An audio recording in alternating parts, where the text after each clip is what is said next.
neked készítették az mondjuk tesztelni neked kéne, mert akkor...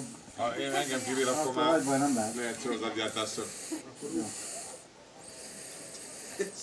Viszont a fejet hirtelen, mi? De különben mindent szétlásztérják, hogy mert Nem olyan helyen dolgozott. Nem azért, nem semmi közben. Dolgálkozik. Ez az nekem A Jóska szoktad otthon barátnőnket fényképezni, és mindig mondja, hogy ez megszedve, vagy próbálj. Én is a szilveszteri képek között voltam, a panokában volt.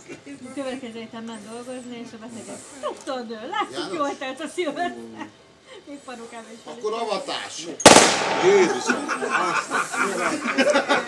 Azt a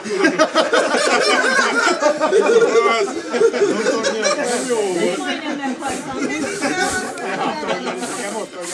Ez 3 darab volt csak. Majdnem meghaltam. a szaszlik leugrott a tányérról, mert...